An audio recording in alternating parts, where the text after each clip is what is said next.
There was a hum in the room, and suddenly we got to the little boy. Excuse me.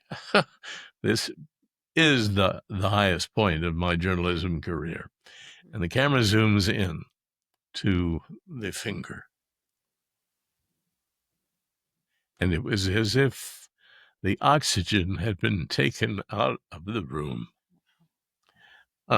It was absolutely quiet for the rest of the screening. And they realized, oh, Jesus, have we committed chemical and biological warfare on our own troops? Bill Kurtis, welcome to Just the Facts. I am so excited to have you joining us. Welcome, welcome, welcome.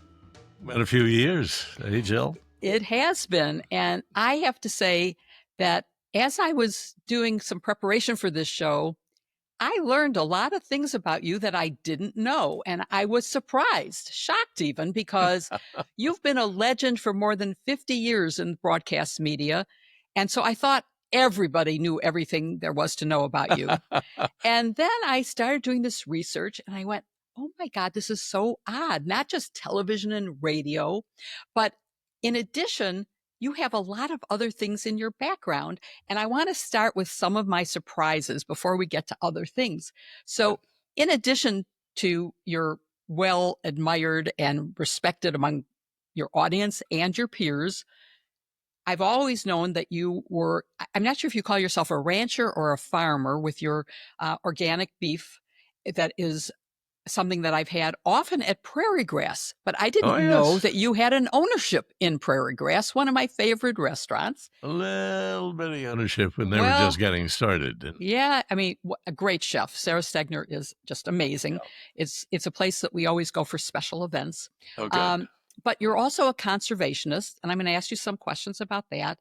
I also read that you're a museum developer in Kansas, which, I mean, that was a surprise to me.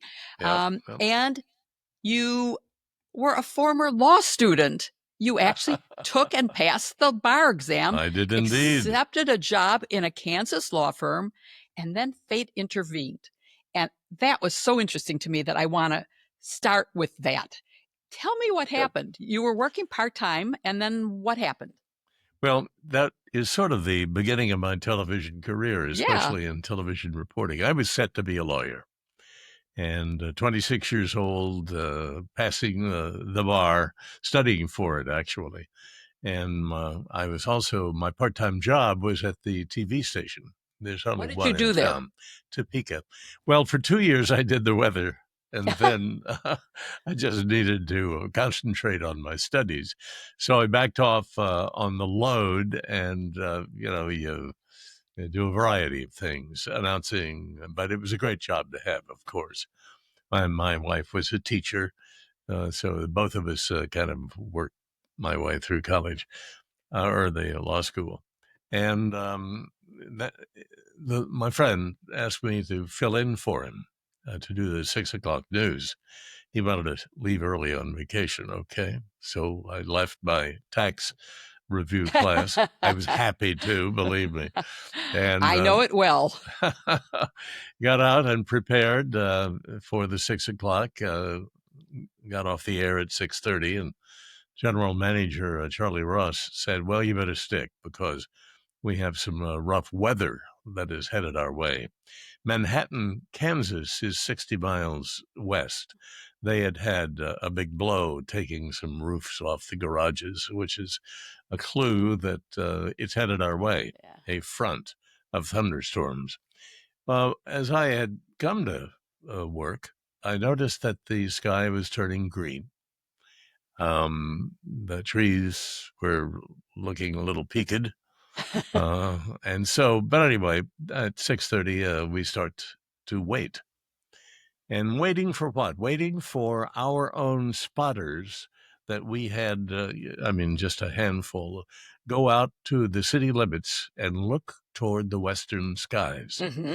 As the clouds came in, it darkened, and they were to give us the warning. Did we have a tornado? We began with some tornado alerts. But along about 7 o'clock, we were into a tornado warning stage. I'm sitting there literally in front of the live television camera. We were going to break into a CBS program. It was the only station in town, so we had 70% of the audience. Most of the people were watching us. And we got a call from the two-way cameraman on the Western Edge, who was an old-timer, was in the Air Force. He said, we have a tornado on the ground. It's a big one. This was before the rating of EF, but it was an EF5, Wow. we later determined. It just wiped out the Shetland pony farm and left some of the horses impaled on the fence. Oh, And I'm an so here animal was, lover. You can't tell yeah, me that story. yeah. Well, it then moved into closer to the city and wiped out 2 apartment complexes.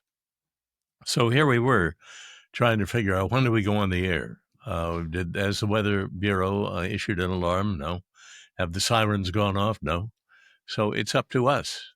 Well, we had eyes on the tornado, which is pretty good. So the general manager said, okay, let's go on.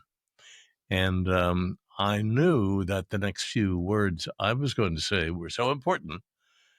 For some people who just take it casually, they would mean life and death. So I had to get them into the basement and taking cover, and didn't know what to say, thought about cussing, thought about crying, and said, for God's sake, take cover. Well, it was a little out of the ordinary, but later we found out a lot of people got the message. It would stay on the ground for 12 miles through the heart of the capital Wow. of Kansas. It would rip a big hole in the dome of the capital. It would wipe out shopping malls in between residential areas and 8 out of 10 classroom buildings at Washburn Whoa. University. That's where the School of Law was. My wife and child, 6-month-old baby, were on married housing on campus, and friends grabbed them. She wouldn't believe me. She said, well, Bill will call me if there's anything serious. Well, I was busy Right. on the camera. And they ran up to the science building and got down by the elevators down to the basement. They could feel the suction as the Wow. tornado came through. Um, Fortunately, the warning got through, and I think 17 people were killed. But you're going right through the metropolitan area. Could have been a lot more. And Yes. people told us, ever, you've saved my life. It was so important. So when she came out from the basement, the law school and some of the others, old sandstone that had been there for a long time, the columns were piled Right. like some Roman ruin in the forum, and the drops were hanging on the trees, and there was this glistening clarity in as a thunderstorm moves over and kind of clears the air out. So suddenly we go into 24 hours of straight coverage. Um, we never saw the tornado, so we were kind of using whatever the clues were coming in, sort of like Ronald Reagan doing Right. baseball by telegraph. And our team was quite good, and everybody did their job. And you Whether it was, said you had been a weatherman, so this was right yeah, up your alley. it But was. more importantly, this obviously led to a change in career for you. You Had to did write the letter. Yeah, I wrote the letter to this a law firm in Wichita and said, sorry, something has happened up here that has caused me to change my mind. And what it was a knowledge here on the destiny was calling me to stay in broadcasting rather than practice law. And that television, done the right way, could be a force for good. Yeah. could prove saving lives.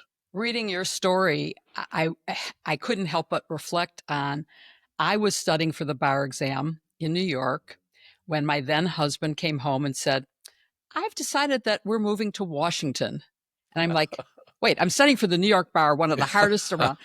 I Yeah. have a job. I had accepted a job at a Wall Street law firm, Oh my and God. I had to do the same thing. I had to call them and say, you don't have a Washington office, and I'm moving to Washington. So sorry, but I'm not starting. You're And then right. I had to start looking for a job Yeah. in Washington where I had no connections after everybody else had already been hired because I was moving after the bar exam. And as you know, you take jobs in your senior year. So it was quite a disaster. And I actually hadn't wanted to practice law. I went to law school because discrimination against women in journalism, my undergraduate degree, Ah, was so severe that I thought if I had a law degree, that I'd get taken more seriously by an editor and that I'd get a better job in journalism. So it really, when I read your story, I was like, oh my God, that is so amazing that we have this similarity thing. But you did stick with journalism, and you have had obviously an amazing career, much of it with CBS. And so that brings me to current events. And I want to ask you about CBS, which has done yeah. two Before you things. jump, can Yeah, I just make the link there? sure. Those 5 words, for God's sake, take cover, Yes. would dictate 50 years of a career. And from Really? that Tell me moment how. on, well, from that moment on, I was on a whirlwind. That's the title of my book. And in 3 months, I had been accepted for WBBM's job as a Right. reporter. Put my Here in wife and Chicago. yeah, in Chicago. Put my wife and daughter in a car and hauled a U-Haul trailer up to Chicago. I've never been in the big city before. Coming out of the planes and stepped right in almost the first day when they assigned me to a little case called Richard Speck. And I had always wondered and sort of halfway dreamt about, well, I'd like to be a specialist in the law. But at that time, there were only 3 reporters, and they were all assigned from the networks to the Supreme Court. Nobody was Ah, going to hire a specialist, and all of a sudden, bingo, here I go. And from that moment on, for the next less than 10 years, I covered four um, trials of the century as wow. this fresh reporter. Almost the first job I got there at BBM. And Making so, good use of your legal training, oh, right? very much, very much. But It gave me but a you great mentioned advantage. Richard Speck, and so I'm going to divert to that because I read about your coverage of that, and let's remind our audience who Richard Speck is. I, of course, absolutely remember, but just let's fill them in. You want to go ahead and tell about Richard Speck and talk about a video that you somehow got that has led to significant changes in the penal system in Illinois.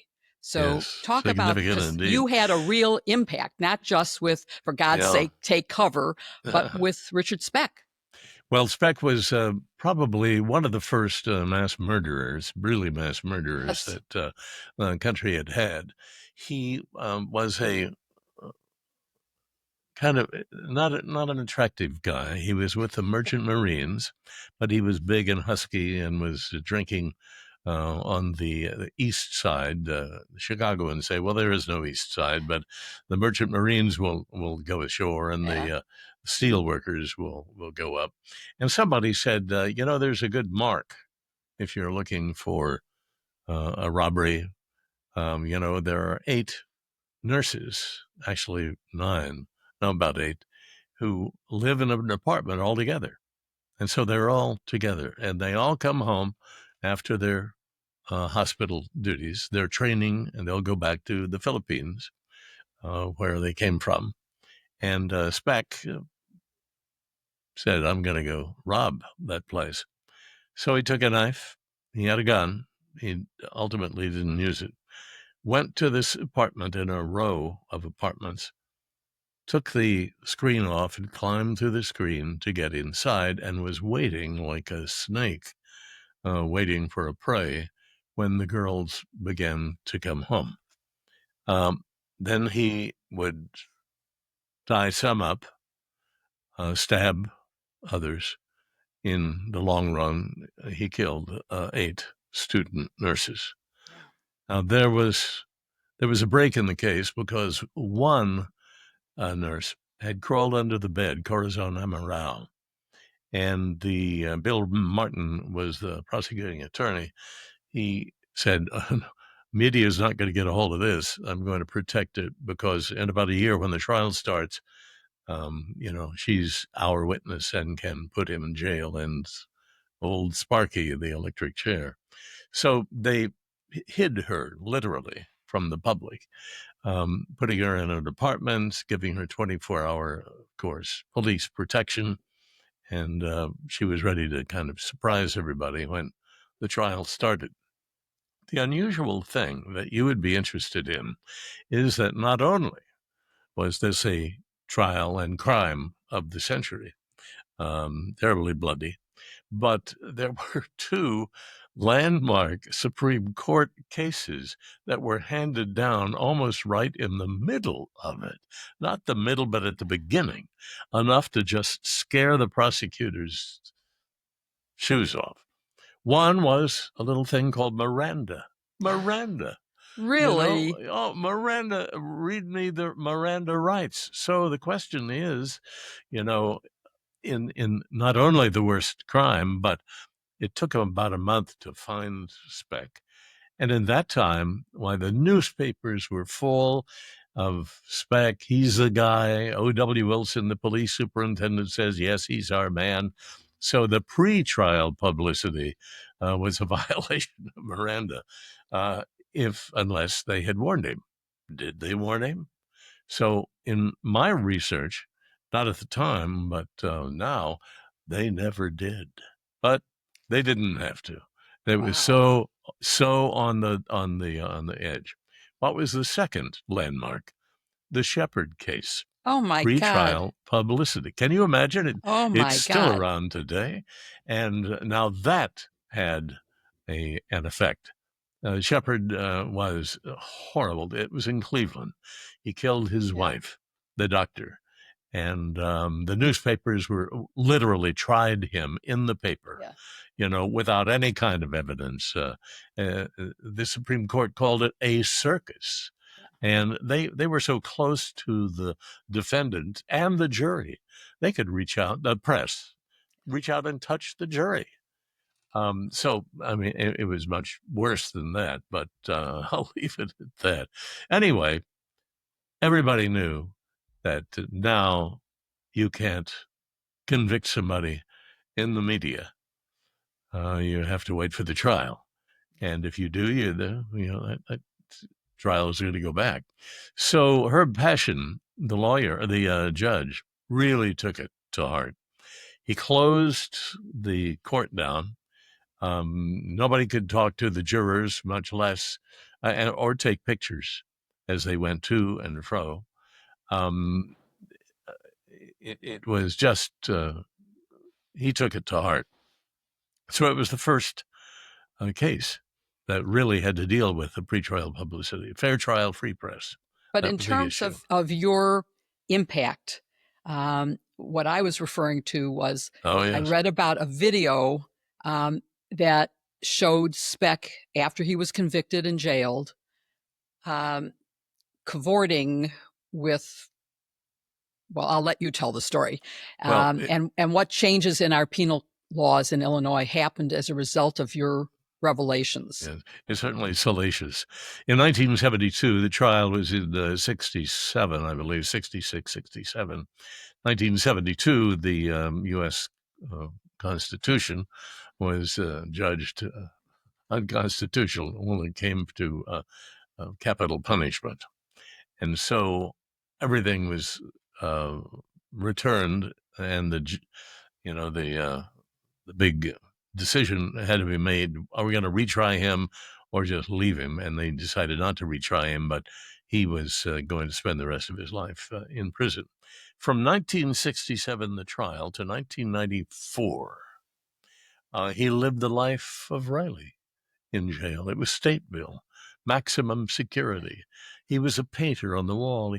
He would take magazines and books up and down the aisles, the aisles, and looking in the cells. So everybody knew Richard Speck. And of course, the really terrible crimes have a certain amount of celebrity inside the court. And so one day, out of the blue, my producer said, I got a call from a lawyer. He wants to know if you'd want to look at a videotape that he took or he got a hold of. And so we took a look at it. And there on the screen in our screening room was Richard Speck taking his shirt off, having sex or getting ready to have sex with a cellmate, using cocaine. I mean, free as a bird.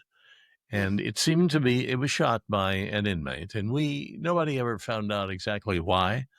I think it was for this kind of jailhouse network of videos that would be handed around. And so we worked on a documentary and finally came on the air with a documentary. If Speck isn't the most hated man in the country and in Illinois, I don't know who is, but it kind of exploded when we went on the air. People couldn't believe it. And they did believe it because of videotape. I mean, you really can't say, "Oh, well, that wasn't me." So the day after it aired, there were 4 consecutive concurrent investigations, Senate Judiciary Committee, House Judiciary Committee in Illinois, the Attorney General, U.S. Attorney, everybody wanted a piece of this. I had asked Bill Martin, the producer, to come in and confirm that this was Speck. Yes, it was. Well, what did he say? Everybody wants to know that. He said, why did you kill those girls? The cameraman. He said, well, just wasn't their night. Oh. And he said, if people knew how good I have it in prison, they'd let me out. Just turning the knife in everybody who had lived with this horrible crime. So we went on the air. Nothing happened in terms of Speck. He had died in '88, but left the videotape. I was called down to the committee hearing in Springfield, and they wanted to see the tape. The Judiciary Committee, there were about 23, and we played it for 15 seconds before one of the female Congress women, not Congress, but legislators said, "Turn it off, turn it off." Well, everybody knew what was on the tape.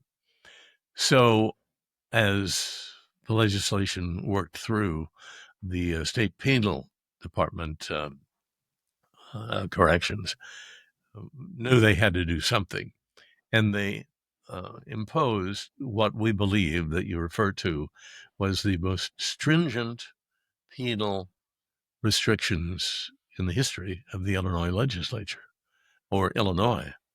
And they locked down one of the penitentiaries forever. Yep. Trying to get at gangs, and it's a balance between how much freedom do we give somebody so they won't riot, and how much do we shut down so they don't control the prison. Anyway, that was the long and short of it. So something really did come out of that particular Proving once story. again that you were right, that television can be a force for good. Yep. So let's go back to your many years at CBS and their recent actions in settling a risible lawsuit against them by Donald Trump and in firing or canceling the Colbert Show. Yep. Do you have any insight that you can share with us on that, or any opinions on that?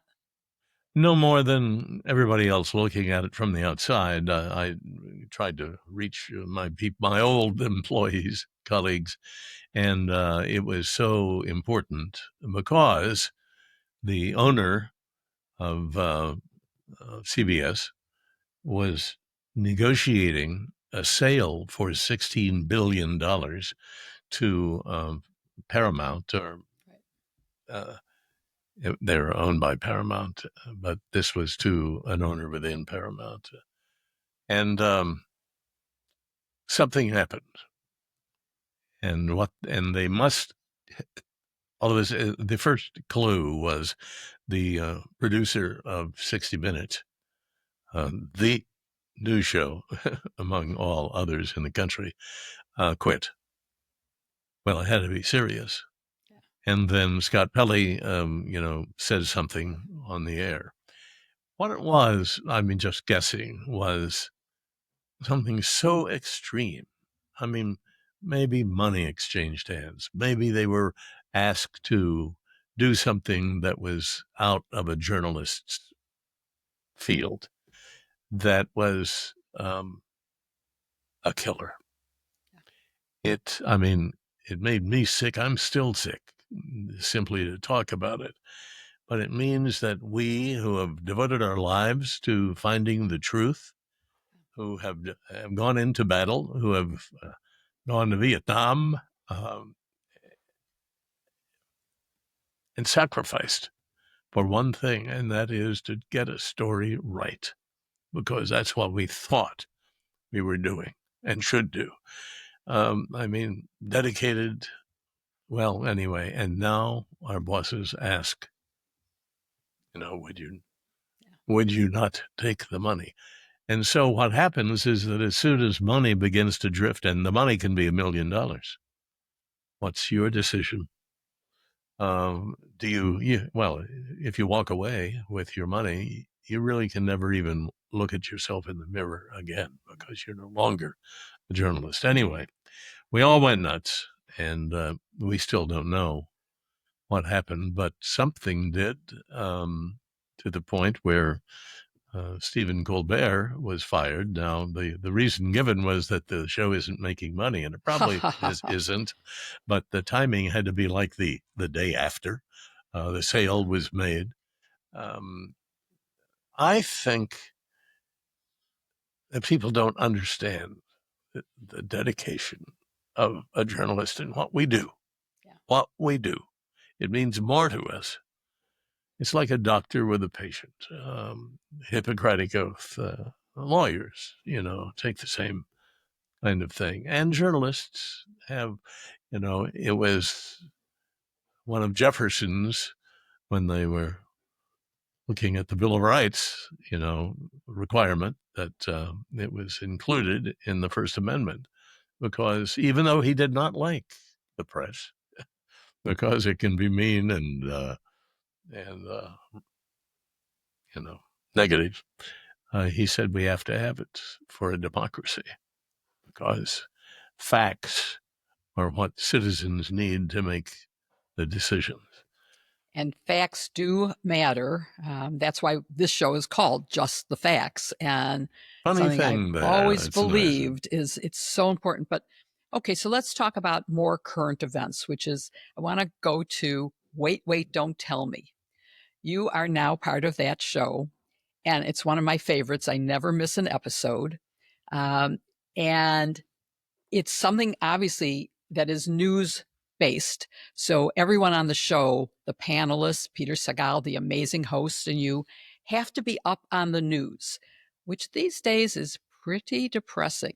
But you guys make it fun. So how do you do it? How can you make this depressing morass fun for the listener? It's the way the show is put together. First of all, there are 3 panelists. Those panelists are all stand-up comedians. So when you're a stand-up, every conversation you have, you're turning it to, well, what's the funny part of that, or how can I make that into a joke? Peter is so well read and is ready for it. We have a script and we go over it, read through before the show on Thursdays. And it turns out, well, we thought when Trump was elected, it will be so easy. We've got our future laid out. Well, after about 3 months, it gets boring because he's boring. And I mean, not really, but when Yeah. you're trying to make humor out of it all.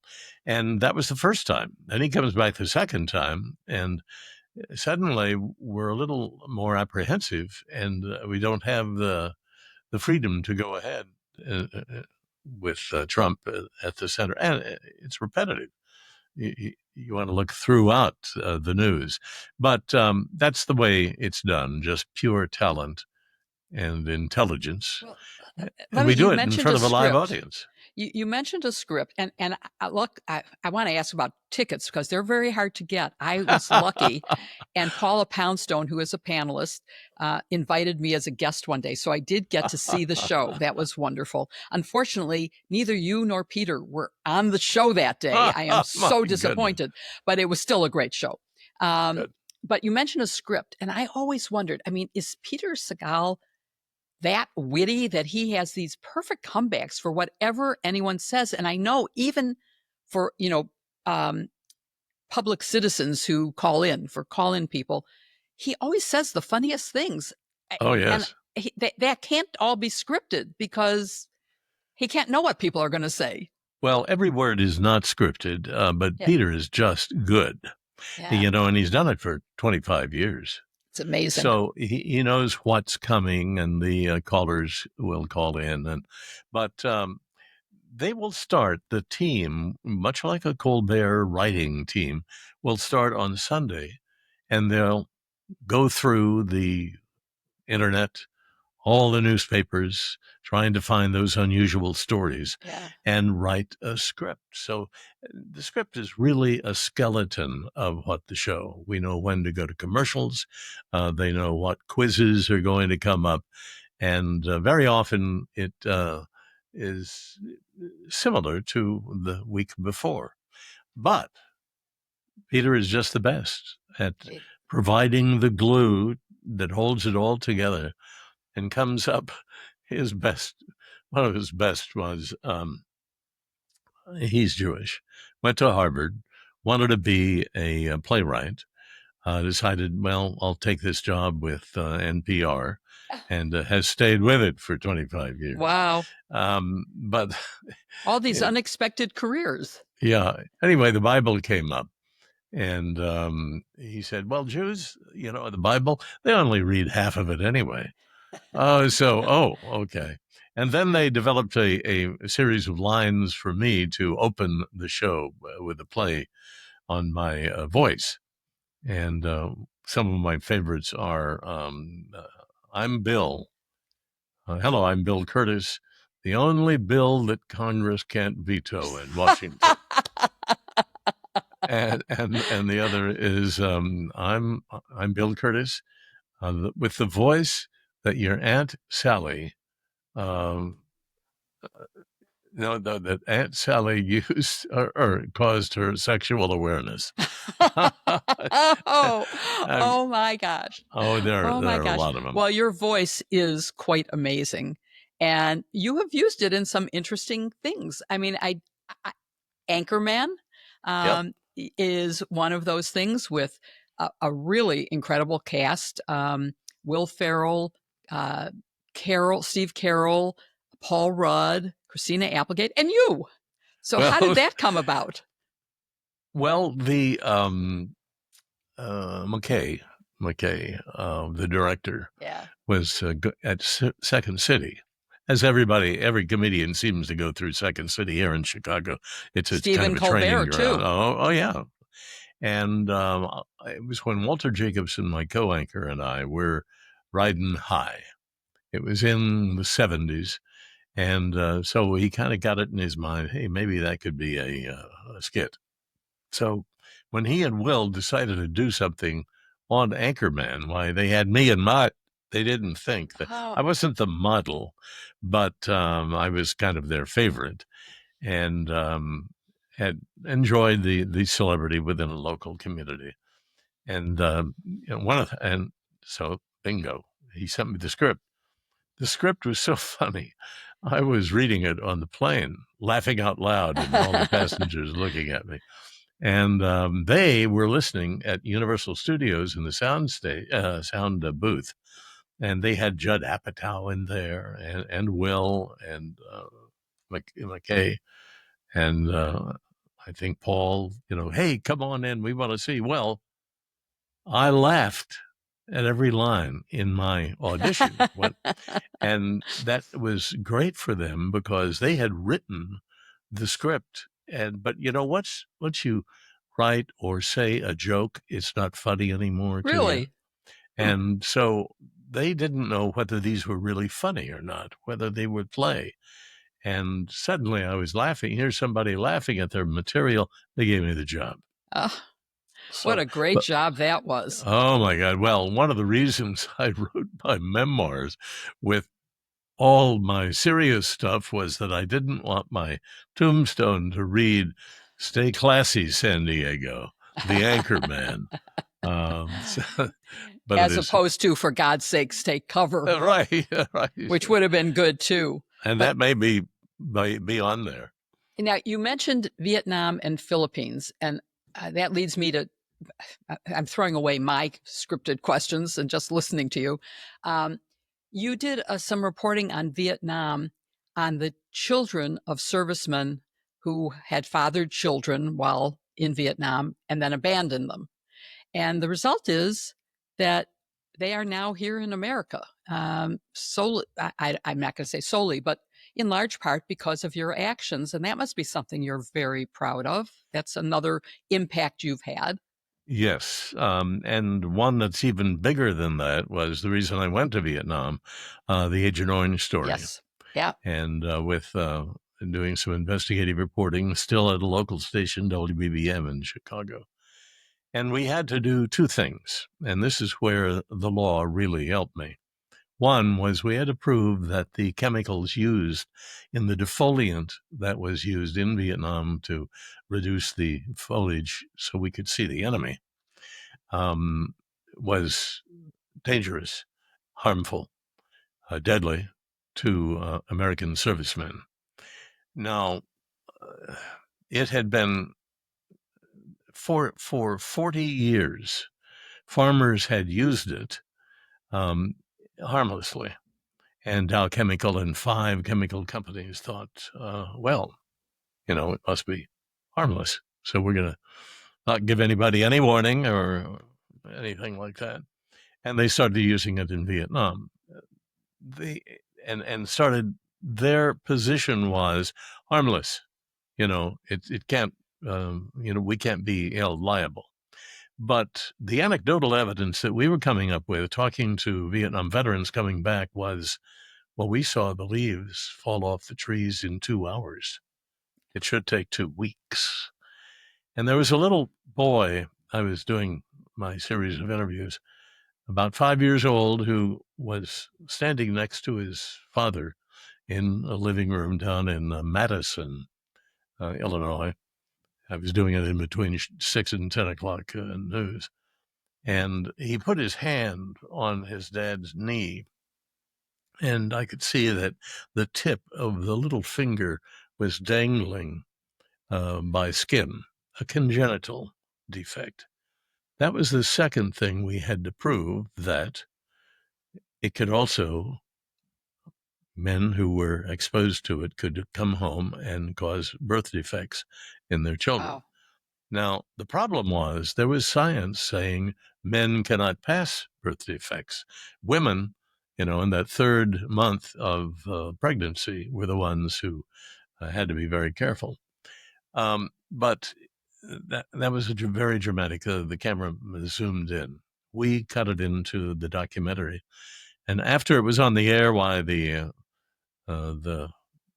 veterans thought, "Aha! You've been blaming us as baby killers. All Yeah. these problems when we came home. You see, we were victims of Agent Orange. So with that, Abe Mikva, you'll remember, a congressman from the 10th He district was here. the person who married my husband and I. Oh my goodness. Well, he was so smart. Yeah. He said, I know the truth when I see it. So he invited me and to come screen the documentary for the subcommittee on services. Well, I arrived and the room was packed. Not that they were that interested, but you know how the congressmen will send their staff down to take a look. And it began. And the staff was still talking. They hadn't seen each other for a while. And there was a hum in the room. And suddenly we got to the little boy. Excuse me. This is the highest point of my journalism career. And the camera zooms in to the finger. And it was as if the oxygen had been taken out of the room. It was absolutely quiet for the rest of the screening. And they realized, oh, Jesus, have we committed chemical and biological warfare on our own troops? What are we going to do? And there began the snowball. One reporter doesn't take a story from beginning all the way 50 years later to an end.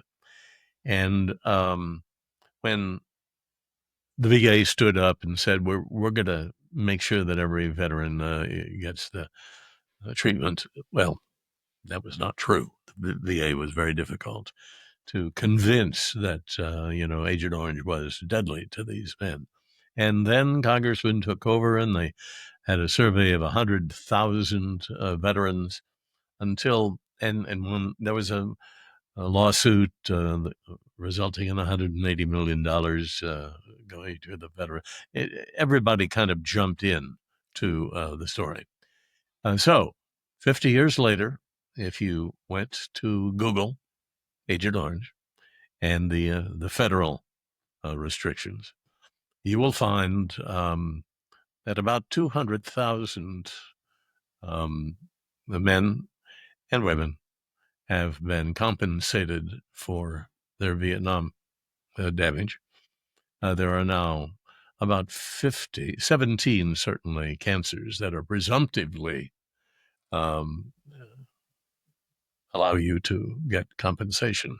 But more than that, combination of laws, has resulted in every serviceman who was in Vietnam can now be compensated for Agent Orange exposure. Everyone. It's quite amazing the impact that you have had. I still have pages of questions that I want to ask you, but I don't think we can top that story. So I'm going to say, would you come back again and we can finish more? I mean, we haven't even talked about all the things you've done with Kurtis Productions, an amazing company that has produced shows that have won Emmys and Peabodys, Cold Case Files on A&E, The New Explorers on PBS, Investigative Reports, American Greed. I mean, these are amazing, amazing things that you have done. And maybe I can end by saying you became a New York Times crossword puzzle clue, which is like you're a cultural icon. Do you remember that? It's the high point. Yeah, it's the high point of my career. Wait, I thought it was Agent Orange, but the clue was the station that American Greed airs on. And so, I mean, that's like an amazing accomplishment among all these other accomplishments. I can't tell you how lucky I feel I am to know you and your partner, Donna. And we first met when I was at CPS. I mean, I knew who you were, of course, because I lived in Chicago, and who didn't know Bill Kurtis.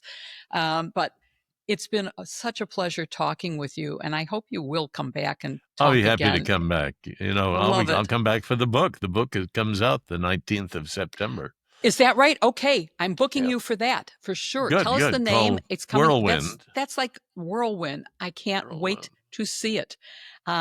Definitely, you're coming back to talk about Whirlwind. I'm very excited about Great. that. Thank you so Well, much thank you, for being Jill. with me today.